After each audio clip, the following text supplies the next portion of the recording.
He is woken up by a bright, blinding white light. There are lasers pointed at not only his body, but his girlfriend lying in bed next to him. They're both realizing that these lights belong to intruders aiming guns at them in the middle of the night. Stay calm, this is a robbery. We are not here to hurt you. And so begins the story of the American Nightmare.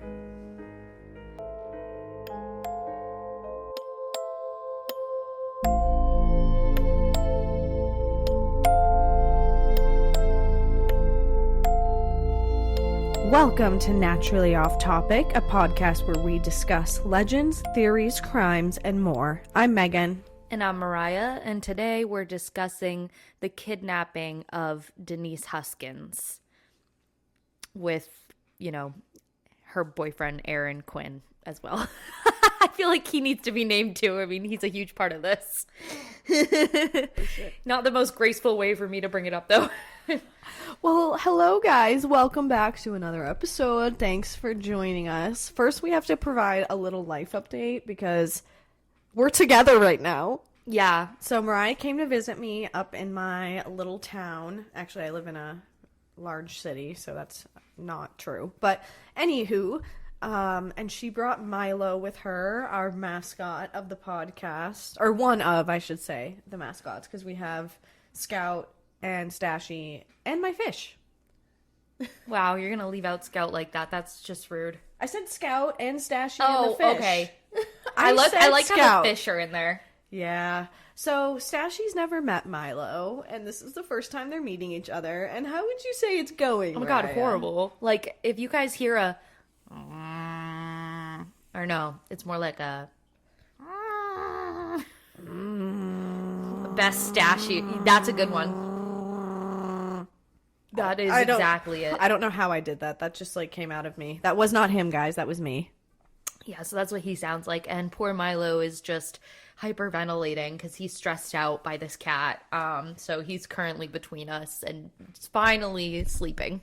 But Stashy likes to be a little creepy fellow, and he's straight up just always making sure that Milo is in somewhat a view of him. He's just currently still stalking him. Like just he's hiding underneath a staring. blanket, staring at him sleeping.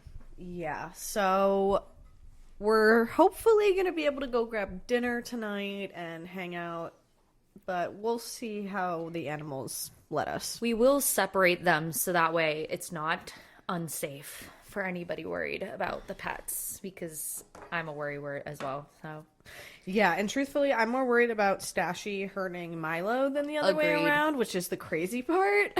So another life update is I just got more fish for my fish tank. I upgraded my little beta named Clyde, who Mariah came with me to adopt him the first time when I got him. Before I had Stashy, I was like, I want a fish. So then I got a fish, and then my boyfriend was like, well, I want a cat. So then we got a cat. And then I felt bad because Clyde, as the fish's name, he was in his little 3-gallon tank. He didn't have a Bonnie. And I just felt bad because, Scott is, I'm not even joking you, under the impression that keeping fish in tanks is cruel. And, because they're just, all they do is just, that's just where they are for the rest of their lives. okay. So I took that a little too literally, probably. And so you bought more. So I bought him a 10-gallon tank, and then I got him And you bought more fish. More fish. I got 6 guppies now. And contrary to... And which one is named Bonnie? So I believe they're all males. They're all Bonnie. So they're all Bonnies. I have 6 Bonnies. I have 6 Bonnies. 6 bonbons. No, literally.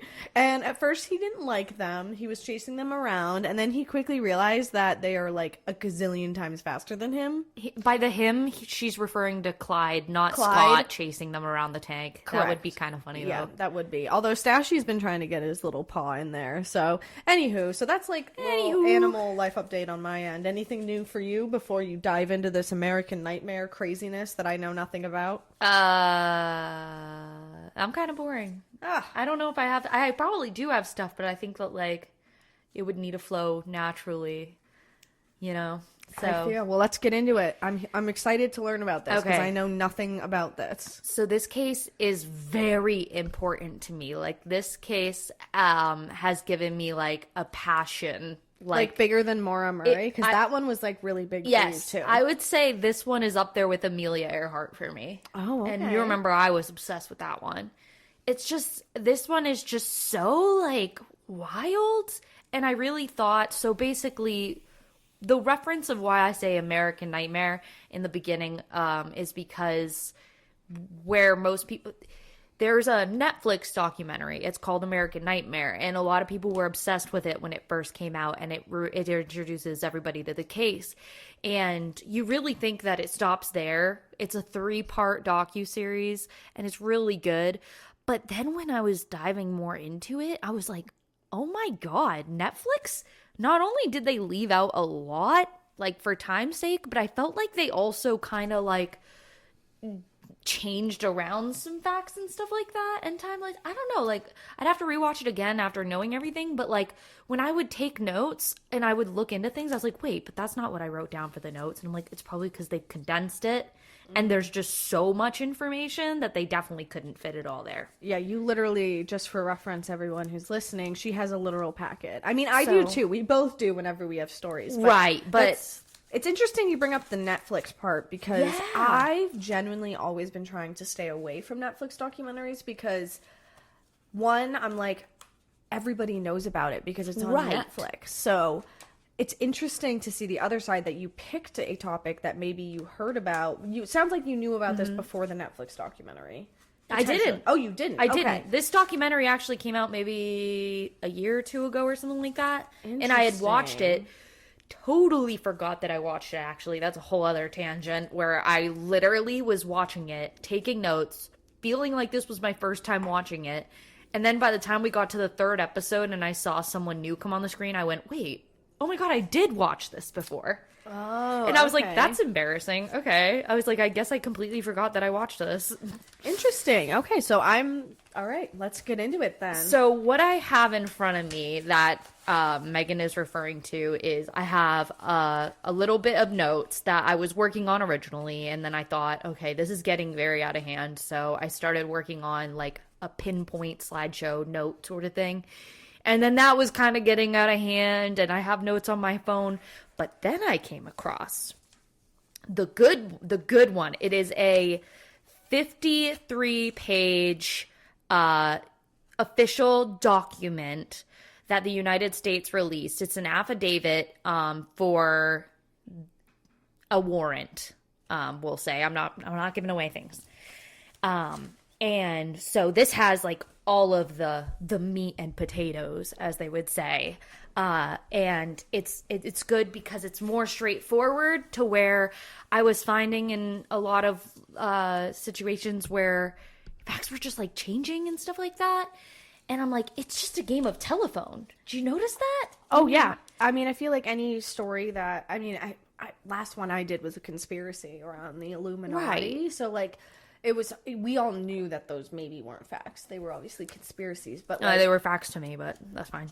Well, yeah. But the fact that, like, you know, when I was doing those true crime cases myself, you know, the kidnapping and living in the basement, the girl who... The very first one you did, yeah. That took forever for me to get through. I mean, I did it in a car ride, but... Yeah, we kind of rushed that one, huh? I know, but, like, the fact that there was so much intel, or even the Warren episode, when you were kind of, like, finding all those inconsistencies around what people were saying about the Warrens, like...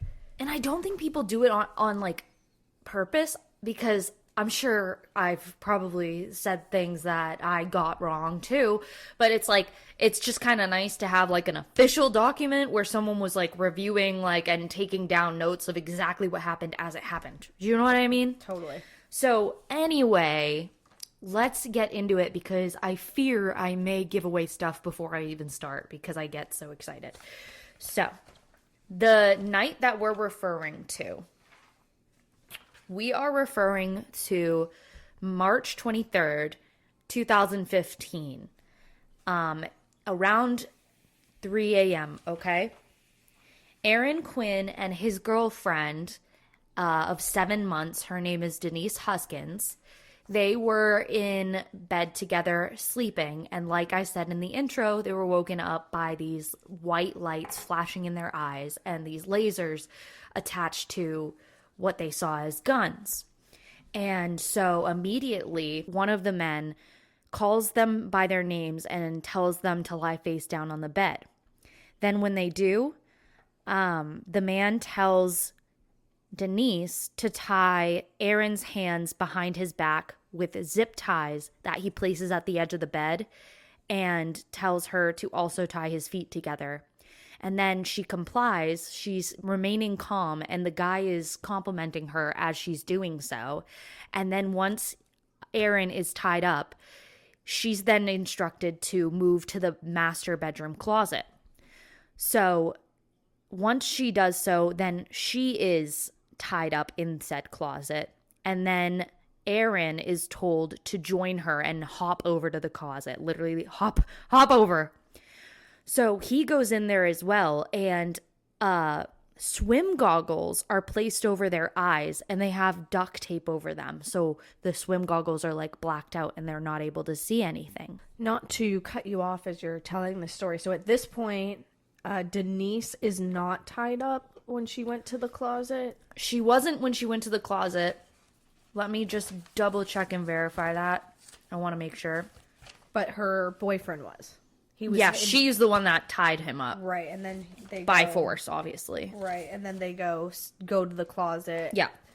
And they might. Yeah, no, wait, yeah, you're right. No, she definitely wasn't tied up. She walked to the closet and she was told not to look up at their faces, and she didn't want to anyway, because she knew if she saw them, then they would have a likely reason to kill her. Exactly. So she gets to the closet, and that is where she's tied up.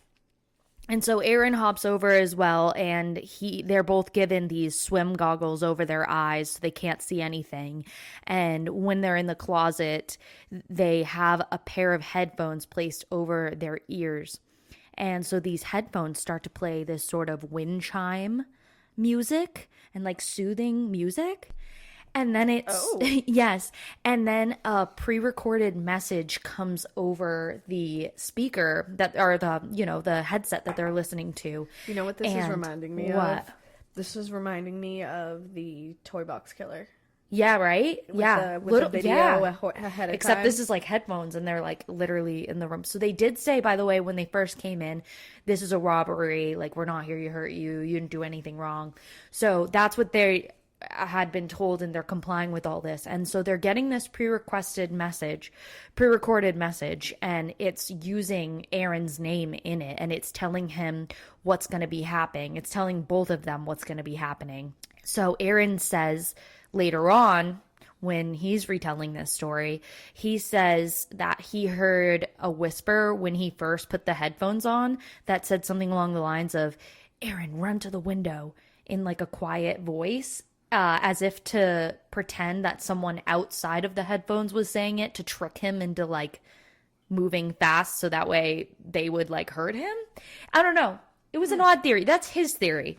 But anyway, so the instructions, they're advising that they're going to be asked a series of questions. They're encouraged to remain calm. And the audio told them that they were going to be given a drug. It was described as approximately 1/4 of a bottle of diazepam, which, if no one knows what that is, because I certainly didn't, it's a Valium. And it's for anxiety, seizures, nervousness, that sort of thing. I did not. Thank you for telling me. Yeah, I had no idea. And they were also given NyQuil and told to lay down. So, in the closet at this point? Yeah, they're still in the closet. They're just still chilling in the closet. They're listening to this message. About what's going to be What's going to happen. Got it. It said on the message that if they were to refuse, they would be given the drug intravenously. So it would be through like an IV or some sort like that if they like tried to resist. So it sounds like whoever broke into this person's There's multiple home, people. Multiple people who broke in. Like, yeah. This wasn't just a random, like, oh, we're just going to rob this house today. Like, right. This is like planning. They had the name. They had the names. Oh, that's creepy. It said that if they also didn't comply, that they would hurt the other person, first by electric shock and then by cutting their face. So a little bit more drastic. Right. Like, so for Aaron, it was like his Denise, and for Denise, it was Aaron. Like her, right. Their significant other who's with them. Yes. Got it. Though I do have a little nugget that I'm kind of hiding from you right now about this. So. Well, let's get into it. But for right now, that's what you think, yes. So while in the closet, still in the closet, a man actually, well, we assume men, right? I mean, I don't know. Someone comes in and takes their vitals, aka like their blood pressure. There's like a blood pressure cuff that was taken. And then the person asks them, are you taking any medications that would negatively affect you when it comes to taking like diazepam or NyQuil? And they both were like, no. So, they proceed to take the medication, and Denise is taken from the closet and brought to the next room over. And when she was brought to the next room over, they told them that they would be taking her to the router room, which the router room was actually the guest bedroom. So putting two and two together, it's like, okay, how would they know where the router was unless they had been here before? Or I'm thinking, if they were there for quite a while, like staking out the house. I don't know. So they take her to the other room, and he is still left alone. And he said that he knew this because he could hear noises coming from that room. So still was Denise with him, or he was left alone? Girl, I just said that they took her. Sorry. Well, sorry. So I got hung up on like the stakeout of the house. Like I'm still trying to figure out. Sorry, my bad. No, you're good. So anyway, yes, she was taken from the closet, brought to the next room over, and as I said, Aaron said that he knew because he could hear noises from the other room. There's a man that comes back over and asks Aaron if the person that they have, the woman, looks similar to Andrea. Now, who is Andrea? Andrea is the name that was playing on the pre-recorded set. Aaron and Andrea. So this Denise woman heard like... Denise kept hearing Andrea's name and like, hey, Andrea, be calm, that sort of thing. And like, oh, Aaron's going to do this for you. And Aaron heard the same thing. He kept hearing Andrea. So... Oh. Who is Andrea? She is Aaron's ex-fiance who had recently moved out in September of that same year. Keep in mind, this is in March. So she previously moved out that past September. They lived together originally. And as I said before, Denise and Aaron have been dating for 7 months. I was going to say that timeline doesn't add up because that means that he was cheating on his fiance. Well, we'll get there, but not really, not physically. There's a lot to do with this. All right. But anyway, so the guy says, do they look similar? And Aaron answers, yes, they both have long blonde hair. Which, okay, if that's all you need to look fucking similar. Not to be like a jerk, but... Thank you, men, for putting us all in the same category. No, literally. But anyway, so he leaves, and Aaron said that he overheard them say, we have a problem. This isn't Andrea. And so then there was a lot of going back and forth. I believe I remember in one of the interviews, Aaron saying that it had to at least be like 45 minutes of them like debating on what's going on and like wait time. But back to the recording, since he is in the closet and he is listening to this recording, he's informed by this said audio that they were a professional group there to collect financial debts. They were going to take Andrea, aka Denise, but they recorded as Andrea, and that there would be cameras placed in this home that would monitor him, that he would be confined to his living room, kitchen, and bathroom, and he would await further instructions from them. Aaron would have to perform certain tasks, and he'd have to keep his phone line open. He'd have to provide the intruders with $15,000 for the safe return of Denise. Well, this was the original asking price. It is going to change in the instructions. That is why that's the fact that like some people I notice, like they get stuck on one number, but it doesn't matter, apples to oranges, but interesting.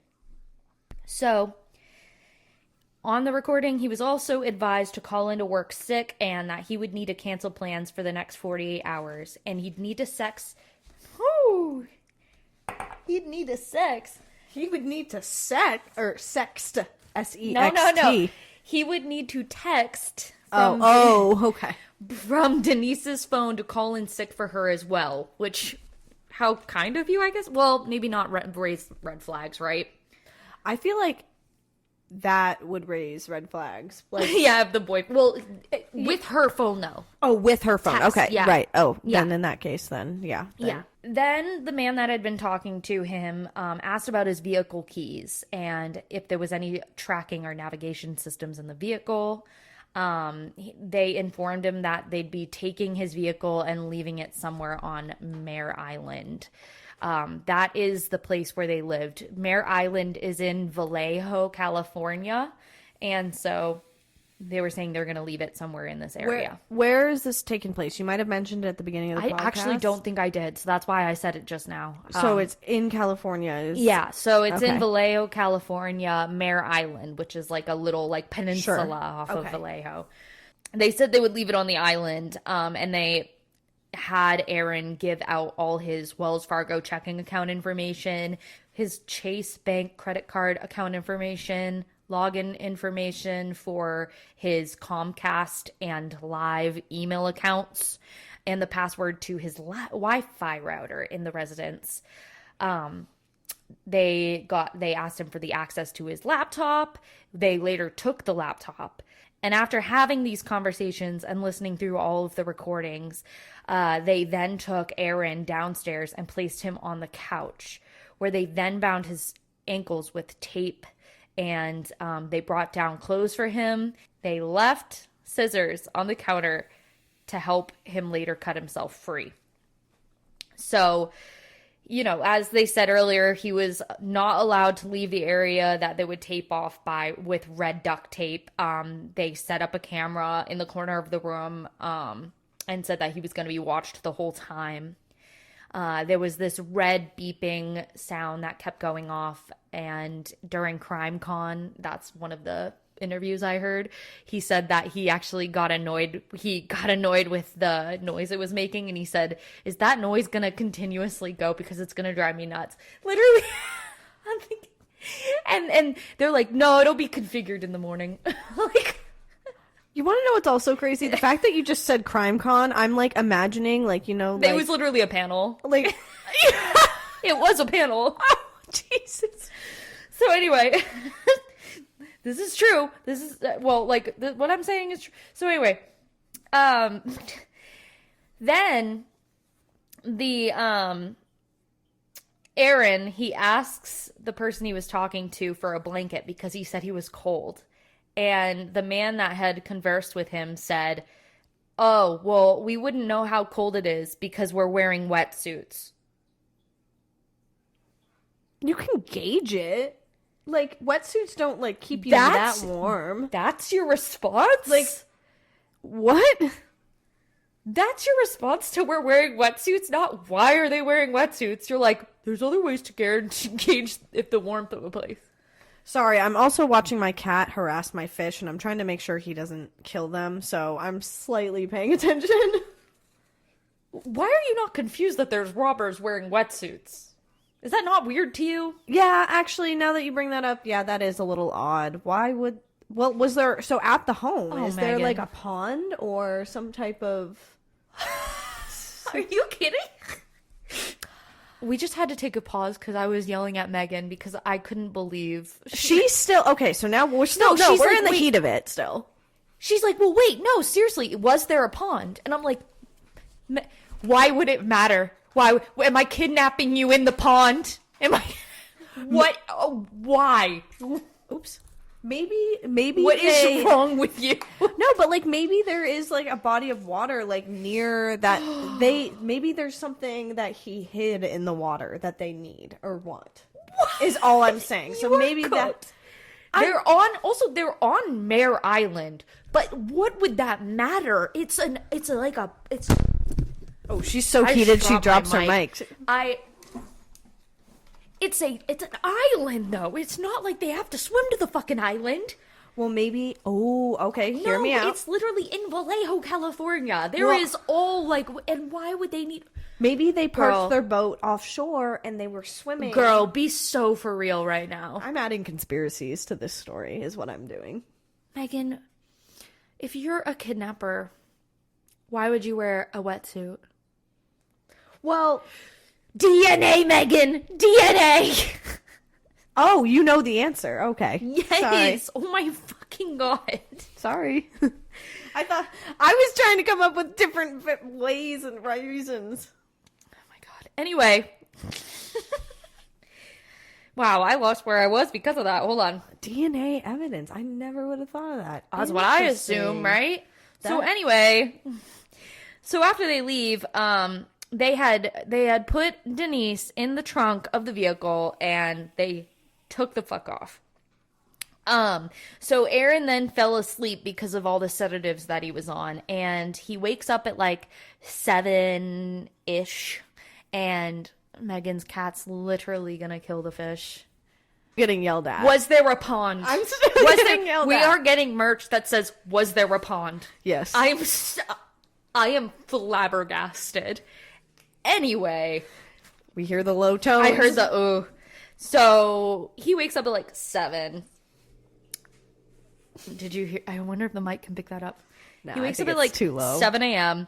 and he manages to cut himself free from the leg restraints, and he like starts to type out the message, if I remember correctly, from, I believe this was the Crime Con panel that I got this information from. So anyway, we're going to that, by the way, next I would time. love to. So that and the Krampus run. Yeah. So unfortunately he ends up falling back asleep because the sedatives are still kicked in. He only woke up because his alarm clock had went off. So then by the time he actually wakes up, it's closer to like 11:30ish, 11 a.m., 11:30ish.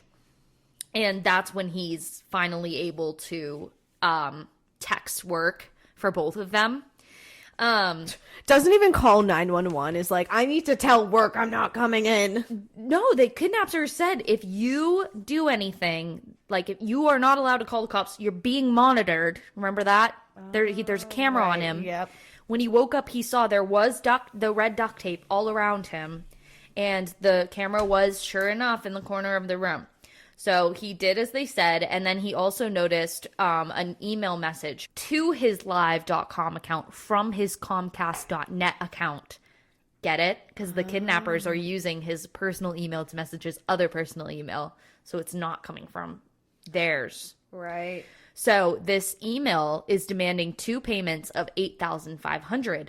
Now, if you remember, I said they originally said in the recording $15,000. This figure totals $17,000. So the reason for asking for 2 payments of $8,500 from 2 different accounts was because it was below the $10,000 reporting threshold. So they'd not be flagged as they wouldn't have to flag it for like federal purposes. Oh, I see. Okay. Yes. So very smart. So if he was asked about this withdrawals, he would have to explain that the money was to purchase a ski boat. Again, wetsuits, ski boat. I don't know. Maybe this pond is huge. I don't know. That's what I'm saying. Huge. There's got to be a huge ass pond. So Aaron calls Chase Bank because he's like, oh my God, yes, like I need to get this money. I'll get Denise back, because I think I mentioned, which I probably should emphasize, they said they're going to take Denise for 48 hours. They will release her. This is a kidnapping for ransom. They went from robbery to this is a kidnap for ransom. They decided to go through with the plan, even though they found out that it was not Andrea, it was Denise. They're like, you know what? We think it's still worth it. We're going to take her. All for $17,000. I feel like if you're gonna kidnap somebody, fishy, right? Like, I don't know. If someone approached me and is like, "I need you to kidnap Mariah," I will pay you $17,000. I would be like, it would take me $17,000 to like get a team together to do this. Well, what I'm thinking is, did you remember it said $15,000 originally? Right.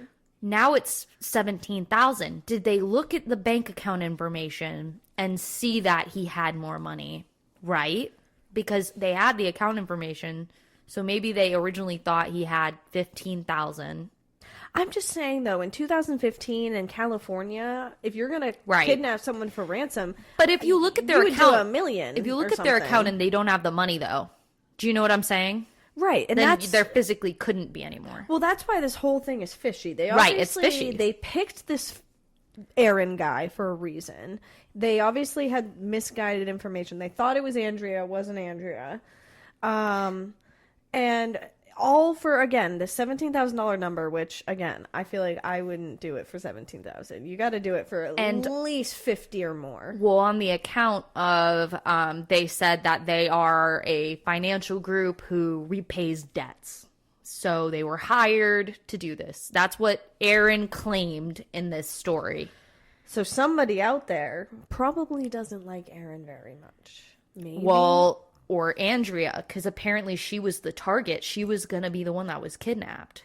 Right. It was for Andrea. They said, and it said in the documentary too, this was not meant for you. This was meant for Andrea. Like, you are not to blame here. That's what they said over and over. Like, and they weren't sure what to do. We could go with plan A, go with plan B. This is all what they said. This night has a lot of stuff to work with, hence why there's a lot of facts that I forget and then I'm bringing up later on. So I apologize for that, but I am getting all of that information out there. So anyway, Aaron calls Chase Bank and he asks for the money, and he's informed he can only get a $3,520 cash advance. Obviously, this is not enough, but for his credit card. So he sends the email to the kidnappers and is like, what do I do, type of thing. Well, at this point, he notices that the camera might not be recording him because the beeping is still happening. So he's like, maybe they're having like an incident, right? So he attempts to call his brother, who is an FBI agent, by the way. His name's Ethan. Wow, how convenient. Isn't that convenient? So he can't get a hold of him, and so he calls his brother's girlfriend, can't get a hold of her, tries calling back his brother again, and then he's finally able to talk to him. And then his brother advises him, call the police, like right now. So he hangs up and calls 911. Does the brother, Ethan, live in the area? Yes, he does. I believe he does, because I know that he goes to the police station like right away. So whether that means he lives nearby or he like took the next flight, I'm not sure, but it seemed to me that they might be, nearby. Got it. So it is still later that day. It's 1:53 p.m. when Vallejo Police Department gets a call from Aaron saying that his girlfriend Denise was kidnapped. What time did he call his brother? Well, it had to be between the hours of 11 a.m. and this time, 1:53. So I'd have to guess if he called at 1:53 p.m., he probably got a hold of his brother not long before that, maybe like 1 p.m. But it's not said. Got it. At 1:55 p.m., so literally 2 minutes later, the Vallejo police arrive on the scene. Aaron seems disoriented, and he's telling the officers that he was drugged and his girlfriend was kidnapped. When they enter the residence, they say that his space was neat and clean, and it really threw them off. Like, they were like a little like side eye. They note that there are thin strips of red duct tape across the tiles at the entrance to the other adjoining room from the kitchen area. When Aaron tells the officers he was ordered by the intruders not to leave the boundaries of the red tape, officers observe the surveillance camera taped to the ceiling in the family room. Police immediately unplug the camera. So at this point, he hadn't even unplugged it. No, because he thought that if the intruders can see, then they're going to kill her. Like, they weren't sure if she was safe or not. Right. And so the police just immediately come in and unplug it. They don't do any, like, testing on anything. Not really any, like, they just do a brief overview of looking around the house. There were zip ties on the coffee table that were connected to each other, the ones that were used to tie Aaron up, according to him. And next to those zip ties were the pair of swim goggles that were put on him. They go upstairs and they notice a strong scented odor that the carpets had recently been vacuumed. In the master bedroom, there was no bedding on the master bed other than the fitted sheet, and the master closet bedroom was, or the closet to the master bedroom was open, and there was a noted, I guess, drop of blood. If I remember, it's not written on here, but I'm pretty sure I remember them saying something about finding blood on there, which is kind of odd because I don't know at what point there would have been blood. Maybe when he was trying to untie himself in the closet. But he wasn't in the blood was found on the bed, I believe, and also he didn't untie himself in the closet. He was in the couch, remember? Oh, downstairs. right, yeah. So I'm not sure about that. Aaron is sent to the police department to be further interviewed by detectives. He was given a blood test to determine what drugs he was given during the incidents, and he was forced to take photos of himself, and they even made him strip down naked and took photos that way, which I'm like, well, they probably were trying to get as much, I know right, but why terrible. naked? I don't know. Weird. I don't know. So then he was given prison clothes, actually, and they said, sorry, we don't have any other clothes to give you. But it's like, okay, why are you not letting him wear his own clothes? Because they need that, again, for evidence, probably. Bitch, they weren't testing any fucking evidence, I'll tell you that right now. They were not. They did not look around the house thoroughly at all. They just did a little glance. They didn't even take the camera. They didn't do shit. Well, maybe they have a team. Maybe do they not have a team that? Oh, they do. They were just like, boyfriend, you come here. I thought, like, and I only know this from, like, watching a bunch of, like, cop shows, but I thought the police come, they assess the scene, they, and then they bring the guy in and question him. They take all the evidence, which I would think would also include the clothes, see if there's any DNA evidence on the clothing, and then they would send, like, whatever the forensic team is to, like, test everything. At least that's what I thought, but maybe. Well, they didn't have anybody come in. They should have. They didn't have anybody. Oh, okay. So, not that I know of. So anyway, the blood was taken, but the results in this affidavit from 2015, it says results are still pending, which, by the way, they never came in. Aaron, his blood samples were never actually tested. So I don't know why they even took it. Kind of weird. So, or like they were tested, but they were never sent out. Like, okay. So basically the police department failed in the investigation of this. Right. So anyway, about 6 p.m., we're now away from the police department for a hot minute. The California's Highway Patrol Air Unit locates Aaron's vehicle. It's parked in the Department of Veterans Affairs on Mare Island. And then the doors were locked. There was keys sitting on top of the left rear tire, and police noticed strips of red duct tape located on the top of the vehicle. They were about 1 foot in length, 2 feet apart. The vehicle was towed to Vallejo police. Odd, right? Yeah. Well, there is an answer to that later. If I don't mention it, remind me to mention it. The car that was towed. Got it. The red tape on the car, because that was weird. And I figured that out later in this. So while Aaron is being interviewed, there is an extensive search on Mare Island for Denise. There's divers who probably had wetsuits. You and the wetsuits, man. Fuck you, Megan. Fuck you. There's probably a pond. The neighborhood was shut down. They were interviewing neighbors. Neighbors said they never heard anything that night prior. Now, maybe you don't know the answer to this, and I don't know if it's necessarily relevant to this, but, as they're doing this search, is the island, like, large? Like, what's the population? Like, is it small? I'd actually love to look it up because I am not sure of that. I'm pretty sure curious. Vallejo is, like, a kind of dangerous area, and, like, the police there from other interviews and stuff I've heard kind of suck. Like, not in just relation to this, but like they're kind of not that great. So I would be interested to know how big Mare Island is as well. I don't think it's huge. Because, like, I think it's like a smaller, like, little communal island from the vibe I get. See, that's what I'm thinking. Like, if it's a small island, it may not be that the police necessarily suck. It could just be they don't have, like, the resources that, you know, larger metropolitan police stations I don't know. have. I don't know. Definitely. That's just like... And that's not to say that, like, they could It's still not the suck Mare at their Island. job. It's the Vallejo police that were on Mare Island. Oh. Because it's in Mare Island. It's like a peninsula, like, off of it. Like, it's okay. included. Got it. Yeah, okay. So, anyway, they were also using cadaver dogs. So, okay, immediately you think she's dead, obviously, because they're using the cadaver dogs around the area. It's like, okay, they obviously think that she's dead.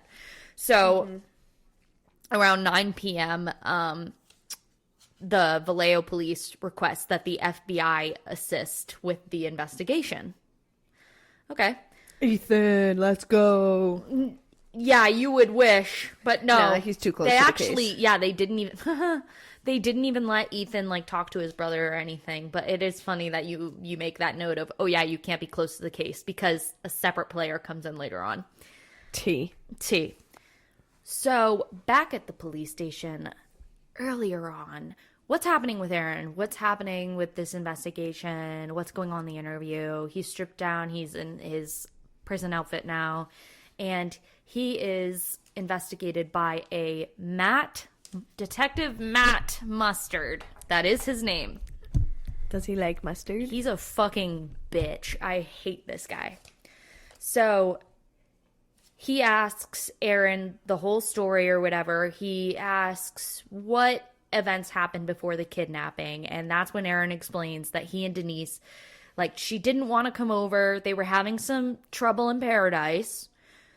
She comes over anyway, and they share a pizza. They have a couple drinks, and they have a long discussion on if they're going to continue to stay together or not. Basically, what had happened was...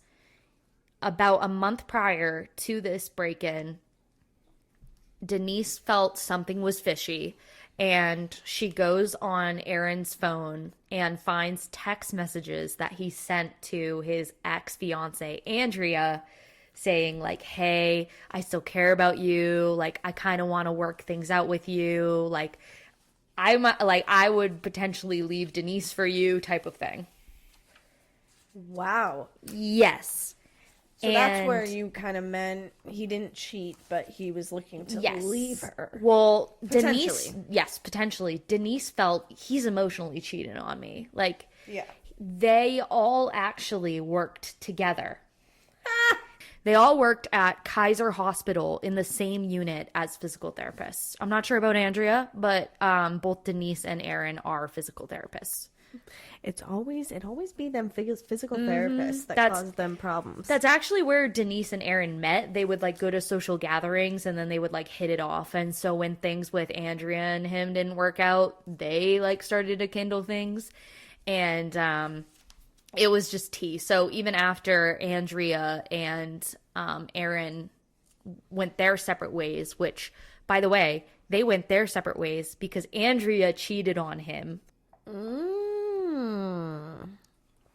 Oh, I always thought it was... with a cop. Oh. From Vallejo. Oh. Ayo. Oh. Now that's some tea no one really talks about. Oh. I'm like Vinny when he was on Family Guy. I just gotta this out. Oh. Oh. Which Family Guy is in the background, of course, for anybody who knows Megan, that she's obsessed with. New episode drops tonight, guys. So tomorrow at 3 a.m. Tomorrow 10 a.m. or tomorrow 10 a.m. That meme. So anyway, so they finally get together. They had spent about a week apart, which was like the longest they had been apart since they started dating. And it was a pleasant night. They decided, like, okay, yeah, we do want to work out. Like, we do want things to come together. Aaron and Andrea. Yeah. No. Oh.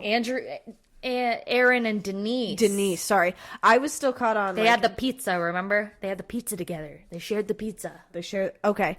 I was then still on. I was like, did Andrea like respond to be like, let's meet up? No. Oh, okay. Andrea actually, I think Andrea was the one that was like, no, because she later says in an interview by the police that she felt like if she wanted to get back with Aaron, he would have, even though they ended on bad terms. Got it.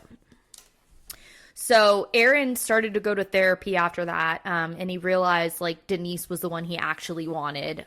So they, like I said, they were like, okay, let's make this a good fresh start. So they went to bed in good spirits. So the police know all that. The police know the backstory.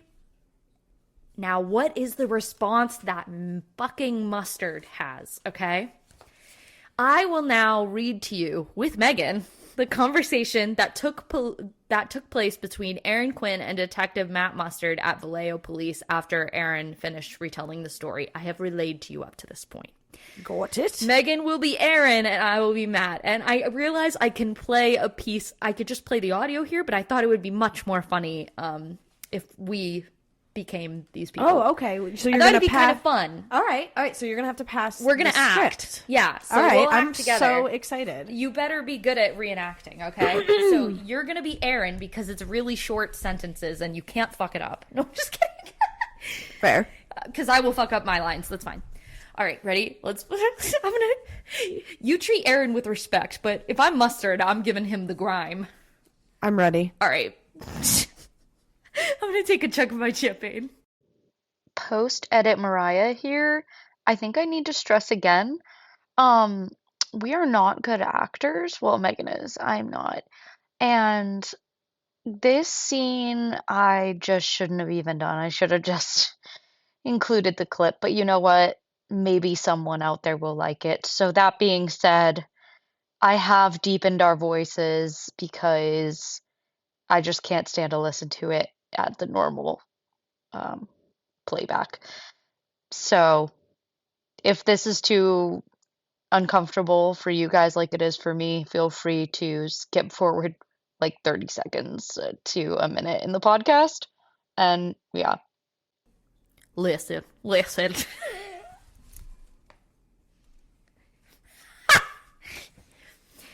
I'm here to find the truth. I'm a puzzle maker, and I put a lot of puzzles together. I don't think she was kidnapped from your home. What do you think? I think something bad happened in your house, and it happened between you and her. No. Oh, no.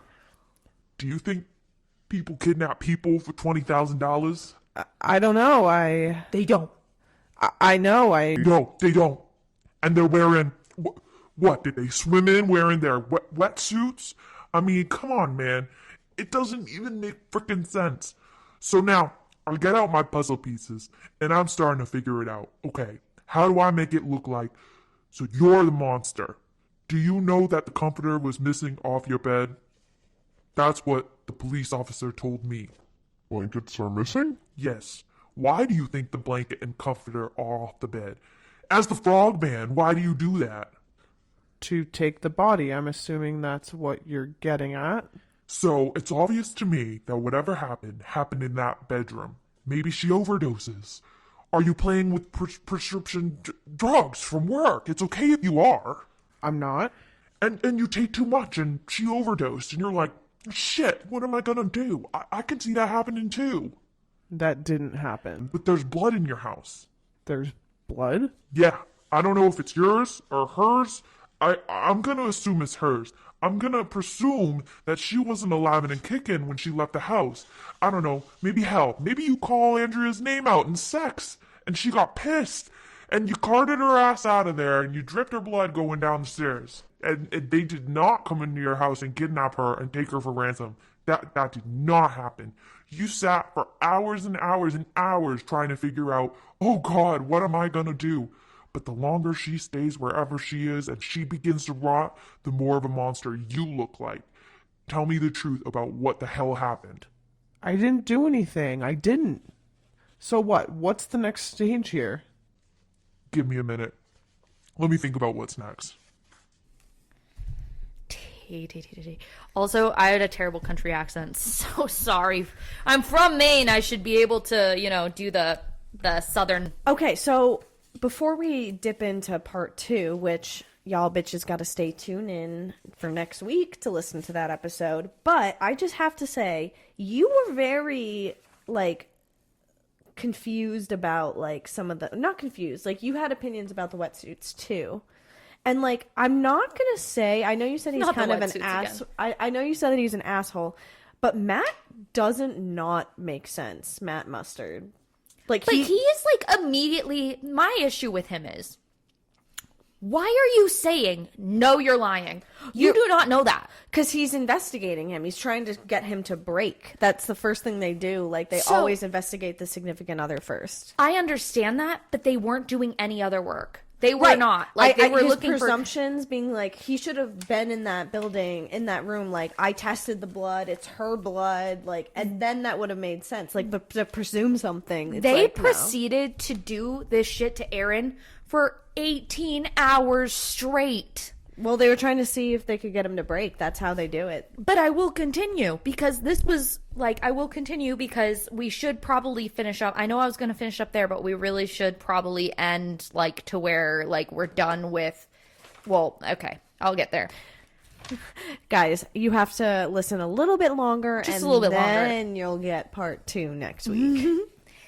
So the next day, by the way, he's still being fucking interrogated. It was March 24th at 2 a.m. What hour is this, right? Aaron consents to a polygraph examination administered by the FBI.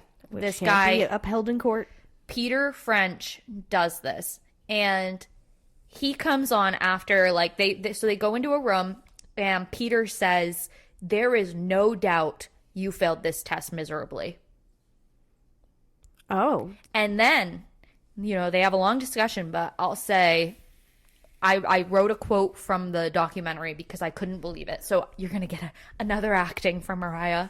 But this time, I love it. I'm not going to do that weird accent I was doing. I don't know why. That was my old man, Also, I would say if I were put under a polygraph test, I would be nervous. I would probably fail too, even if I was innocent. The anxiety I have on a daily basis. I thought the same thing. Would be tenfold. Yeah. So this is what Peter French says to him. Keep in mind, how many fucking hours is he into? Well, this is hour 18, okay? Around that. I wonder if they let the people sleep in between. He kept, not one of the times he told the story, he did not change anything in his story. His story was accurate the whole time. He was just I just want you to find her. Please just look for her. And they're no, you killed her. Jeez. So anyway, so this is what Peter French says to Aaron after he says, "You failed it so miserably." He says, "So was it an accident, or are you a calculated monster who got pissed off because there was going to be a breakup and you just decided she wasn't going to be with anybody else? So what are you going to do? Just kill her and dump her? She's gone. She's gone, and you know she's gone." I don't know. Yes, she's gone. You're going to lose the respect of your family. You're going to destroy them because they're going to defend you, and everything that they've worked hard for will get flushed down the toilet. You're going to be that cold, calculated, brutal serial killing monster that strangled the life out of her, killed her, and then callously dumped her body somewhere where we'll never find it. So finally, after that horrible man says that to him, Aaron says, "I need a lawyer." He is feeling absolutely hopeless. He finally gives in and says, "I don't know what else to do. I need a lawyer." Yeah. So the interview concludes. Not really an interview, more like a fucking interrogation. And so he should have called for a lawyer after absolutely, hour 2. Absolutely. So the agent leaves, and then Aaron's left crying in the room, and we see a clip of him literally falling over crying in the chairs because of it. It was just terrible. Aaron later says that he understands why people give false confessions because they were so brutal and it was so long that he started to question himself. He was like, did I have a psychotic break and actually do this? And I don't There's this really fascinating, and honestly, I've been thinking about what my next episode should be, and maybe this should be it. It's happened in the 90s. These 5 African American kids, they were out I don't know what they were like out one night, and like in the same night a woman was brutally like raped and like on the brink of death, and was all the woman knew after coming to was like it was a person who was of color, and these 5 boys were brought into the police station, and they were interrogated. Oh, I think I heard that. Yeah, they were I think it's like the Brooklyn 5 or something. Yes. Everybody knows about that one. They were right? So they were interrogated so terribly that they were coerced into giving not only false like confessions, they started to believe it themselves. They spent their entire teenage to adulthood in prison, where the detective was I don't know what she looks like. She was a woman. The actress who portrayed her in the story that I had to read for it, or sorry, not story, like documentary I was watching, was blonde. So I don't know if it was like another blonde chick, but she wrote like a book and like got famous off of it for being like the police, like the detective who put these like hooligans away. Come 20 years later, like they get released, and like the city has to pay them out like millions and millions of dollars, and she was like defamed like immediately. Like I actually went to go like after, so I actually had to read that story as part of like a class when I was in college, but I wanted to like purchase her book and just like read it, because I think people like after seeing that documentary, you're kind of like curious more on like what everything is. But I don't know if I could find it anywhere, which not that I would want to like support her, but I want to like see what bullshit she spilled. Anyway, so long story short, I digress as I naturally get off topic here, but that's a really the Brooklyn 5. You should definitely, I would be interested in learning about it. All right, add it to the topics. Well, maybe you could do that next time. Woo. Oh, okay. I thought you were going to say more than woo. No, so I looked back down. Anyway, yeah, so that is where we're starting off. It's so crazy to me that it's just wild. Everything's wild.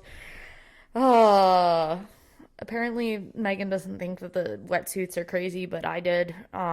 So I don't know. I also feel like I watch a lot of crime TV, and they're always wearing wetsuits apparently. Well, no, I just think I'm just looking at the whole picture. Like I immediately was thinking that, all right, like you're on an island, maybe there's a boat parked offshore. Is it a heist? Like, was there more to it? Was Denise really like I'm thinking like all the possibilities. Like, was there a body of water that was like next to the house? Like, is there a possibility of that? Like, I'm just saying.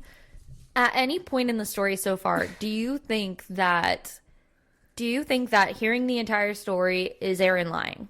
If you were the police right now and I told you this story, do you think he's lying? I think that's my first question. I think there's a possibility, but I think that if I was the police officer in the story, I would not have gone. Granted, I'm not going to pretend that I believe anything to know about interrogating someone. Mm-hmm. I personally don't think I would have assumed that going into it.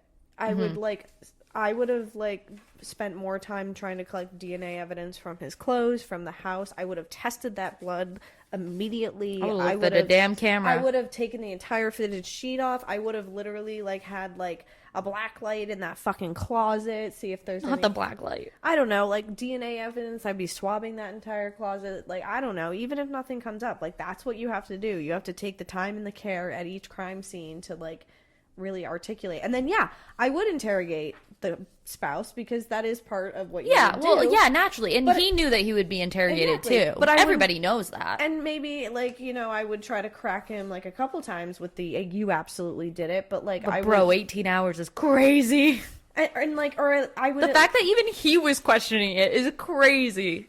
So I don't know. So it sounds like a whole fuck fest of fuckery. Girl, it is such a fuck fest. So all right, anyway, we will talk to you in the next week. Please share this if you found it interesting. Follow us on Instagram, but not TikTok, because I guess TikTok shut down. No, oh my, Megan!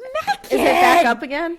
It was literally only down for less than 24 hours. So I don't know. I don't use there is still a TikTok. All right, follow us on TikTok and follow us on TikTok. Follow us on the TikTok. All right, I'm gonna piss and start it up again, I guess. So we will see you in a week. All right, guys. As always, as Mariah will say, keep it real, keep it freaky, keep it naturally.